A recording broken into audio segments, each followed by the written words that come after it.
On December 26, 1973, in 24 selected engagements in the United States, William Peter Blatty's The Exorcist, directed by William Friedkin, opened. From the novel that had long been on the bestseller lists and directed by the man who had brought the French Connection to the screen, The Exorcist had long been awaited, widely speculated upon, and anxiously anticipated. But no one, no matter how close or deeply involved in the film, could possibly have anticipated what was to happen at every theater where this film played.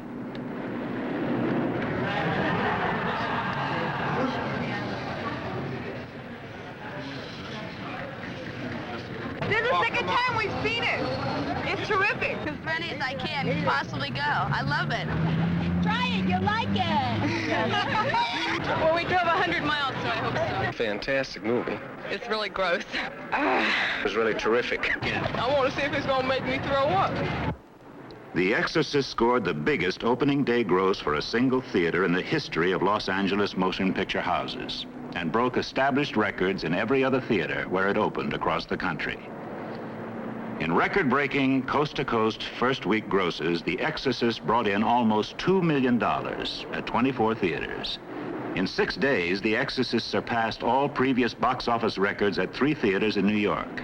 At Los Angeles, 2 more theaters were open. In Chicago, the pattern was the same, and the dimensions of The Exorcist experience broke on the motion picture world with an impact rivaled only by the audiences that continue to pour into all these theaters.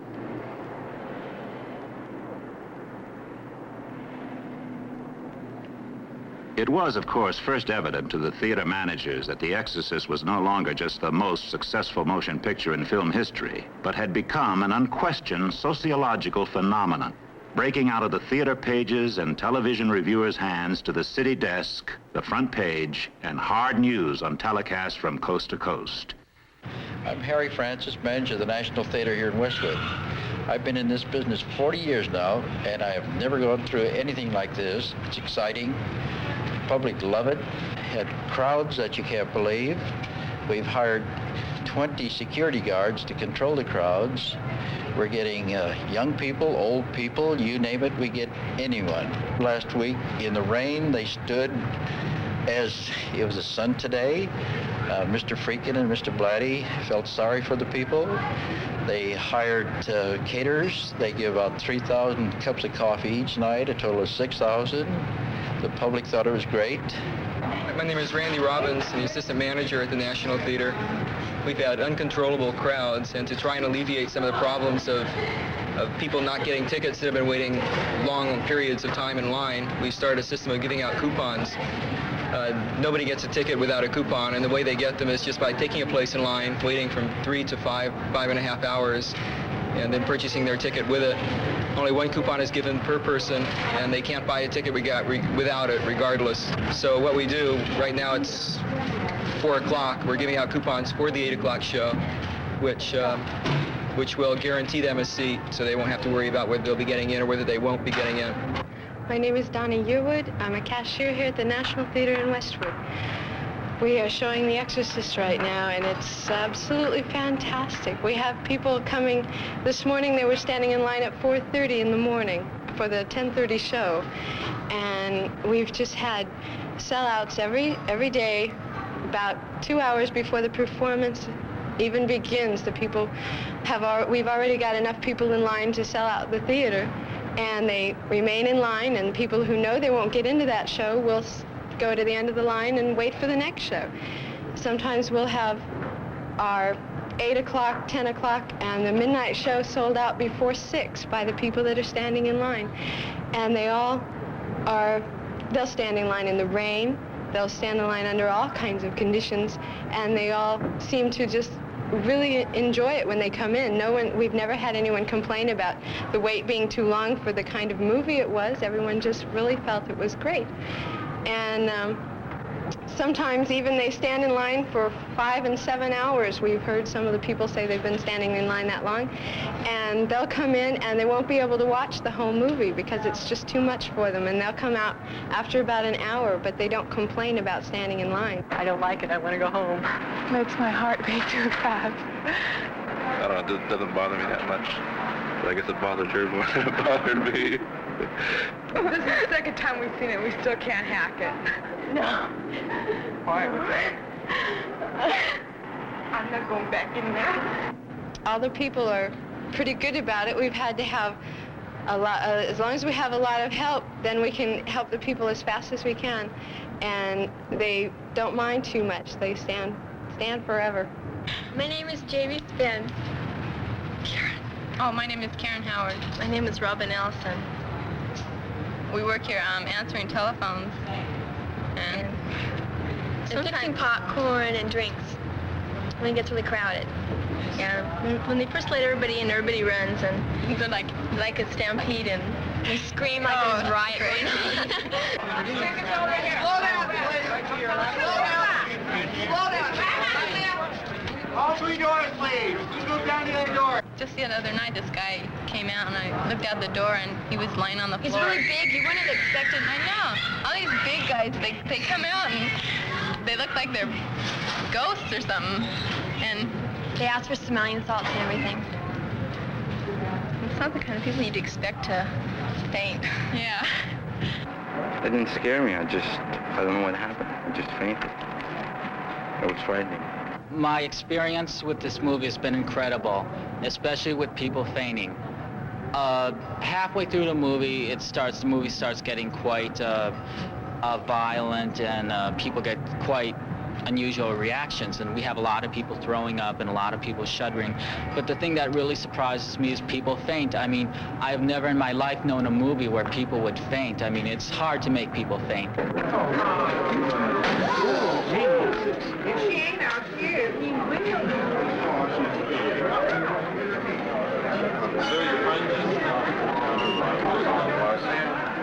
Well, as soon as they faint, I get out the smelling salts, and we have two kinds. We have a little bottle with smelling salts, and I uncap it, and I hold it under their nose, and they come to, or else we have the little pellets, and I break them, and then they come to. And most of them, once they fainted, they don't go back into the picture.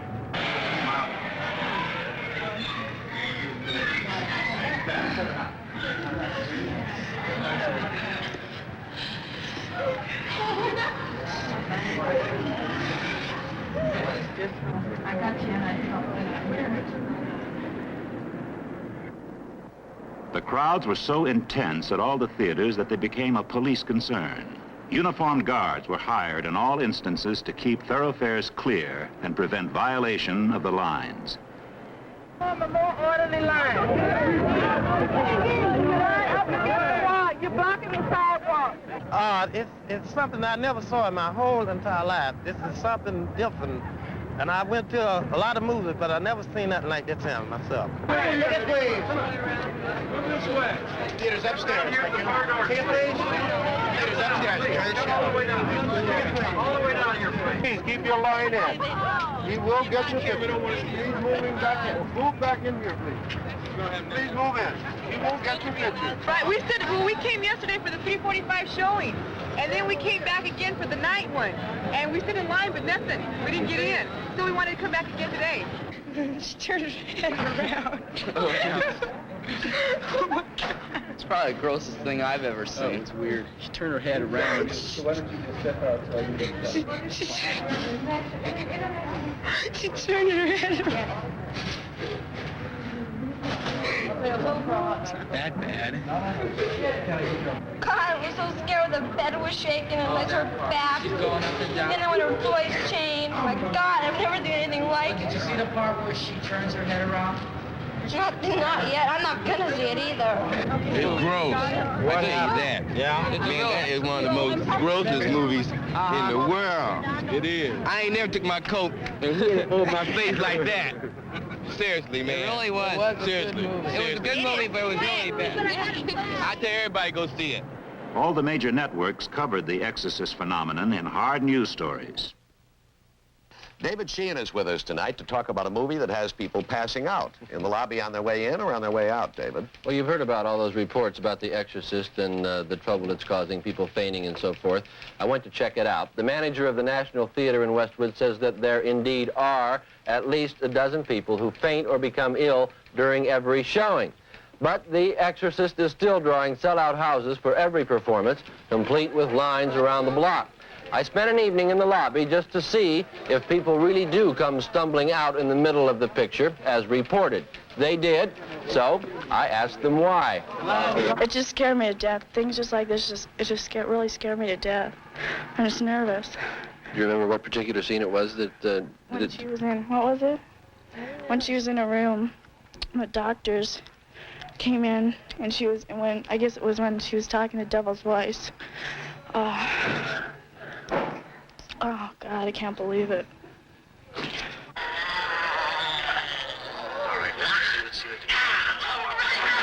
away! This hour's mine! Are you going to go back in and see more of the movie now? Probably, yeah. What are you going to do right now? I don't want to see it, but my curiosity's killing me. I have to see it. I fainted like 10 minutes after the first beginning of the movie. And I walked out, and they gave me some water. I passed out in about the first half hour, yeah. Do you remember what it was, what scene it was that affected you so much? Convulsions, when she took convulsions. Because I have a little girl, and it was like watching my little girl. I think it's disgusting. Why? I don't know, it doesn't, it doesn't make me want to get sick like everybody says. My legs are just going, nyeh, and I want to go in the lobby and not watch it, and I have to cover my ears. What was it that made that happen? Just when she started talking like devil coming out of her. How about you? I can't even describe it. It's so horrible. I don't know why I waited 4 hours to see that. The devil made her did it, I bet. The fact that people do wait 4 hours in line and then go back in to see more after they've fainted or gotten sick, I guess it shows how far some people will go for the thrill of being chilled to the bone. And judging from my long night in the lobby, the people most susceptible to being profoundly upset by the film are those who went in believing in the devil, Roman Catholics especially. As a matter of fact, the Pope himself is being quoted as part of the film's publicity campaign. Demonology, he said, is an important part of Catholic doctrine that really ought to be studied again. And on that level, some psychiatrists are calling The Exorcist a dangerous movie because it does give credibility to a variety of superstitions, including the devil myth and the power of ritual. So it may be true to some, The Exorcist might be dangerously convincing. To me, The Exorcist is nothing more than a fantastically well-made and very shocking chiller, or thriller, if you prefer. KABC TV in Westwood. It's frightening. Do you think she'll go back in? I don't know. I have a friend in there alone, and I don't want to leave her in there alone. So I probably will. But it's incredibly frightening. As well as hard news coverage on local television stations. From San Francisco.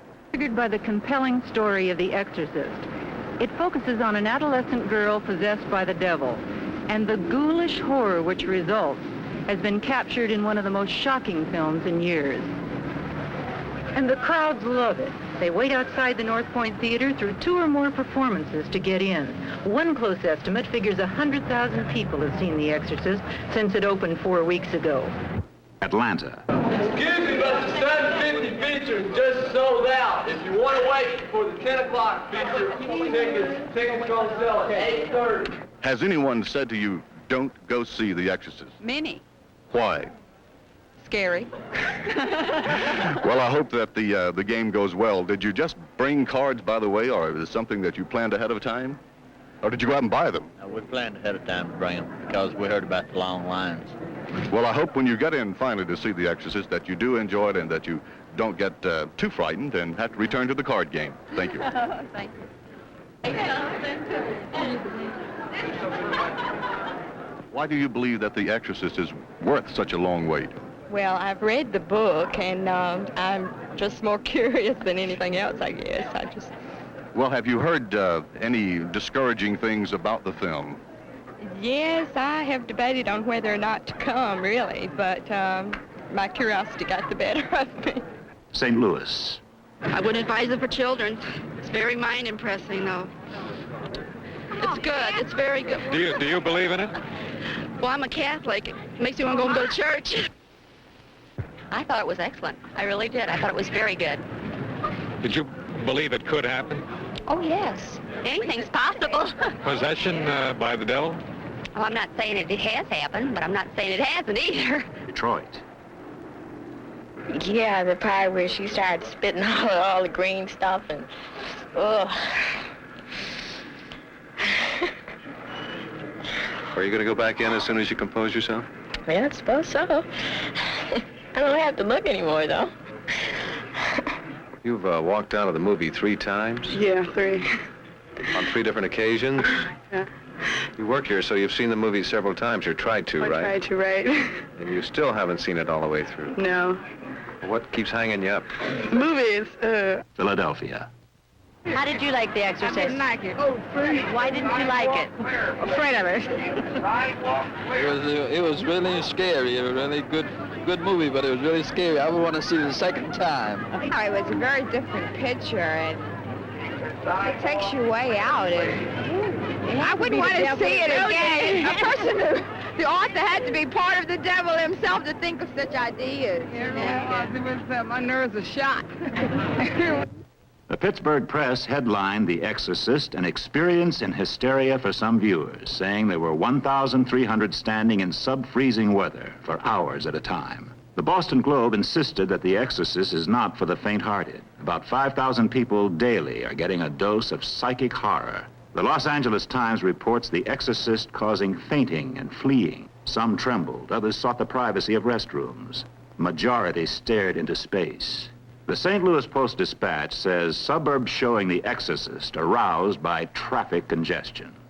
The San Francisco Chronicle headlines their story, Weird Goings-On.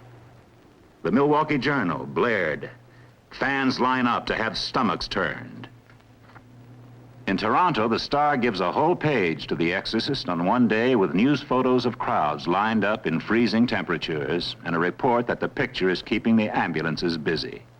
And finally, cartoonist Conrad reinterpreted the basic advertising art for The Exorcist as a political suggestion. The New York Times said the United States is going to the devil. Later, the New York Times devoted a section front-page headline to speculation on the cause of the Exorcist phenomenon and did a full inside page in that same section on the people waiting in line. On major radio networks and on local television throughout the country, psychiatrists and priests queried the makers of the film and each other on the meaning of its public impact. I must confess that there were times when I had to force myself to look at the screen. Why?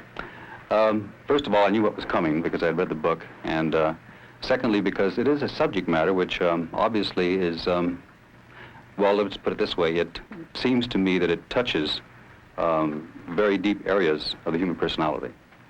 And unless one is very insensitive, I can't imagine anyone either reading the book or seeing the movie without it having some reaction on them. The Exorcist is with us now. The movie made from William Blatty's book.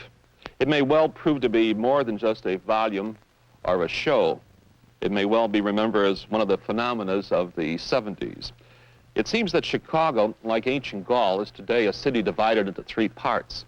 Those who have not yet seen the movie, those who have seen it and want to talk about it, and those who have seen it and don't want to talk about it. I'm here in Hollywood today talking with the 2 men who are responsible for the remarkable success of The Exorcist, and they are author William Blatty and director of the film William Friedkin. Did you realize when you began all this that you're going to have such a phenomenon, or were you just trying to make a decent, honest living? I was quite confident, just looking at the dailies, that it was going to be quite a phenomenon. Perhaps not to this extent, but I was convinced when I saw the very first rough cut on a moviola that Billy had put together that I quite frankly believed it was a film masterpiece, and I do. Interesting now. See, he uses the same phrase that I do, Bill. He calls it a film masterpiece, and I admit this. I have some questions about its contribution to theology and religion, but as to say it's not one of the greatest entertainments we've ever seen, we can't deny that at all. But do you think that you're really making a contribution, say, to religion and to the understanding of theology? Leaders of the religious community are naturally curious and often controversial on the subject of this film, which included among its technical advisors 3 Jesuits, 2 of whom also played parts in the film. The medical and psychiatric community has shown a similar interest in discussion of the film, its meaning, and the significant response of the public. There are 3 doctors of medicine credited as technical advisors in the main title. As this film report is finished, the news on the streets in front of the theater, on television, radio, and in the newspapers continues. The United States is astonished by the Exorcist experience. Soon, we expect the rest of the world will join them.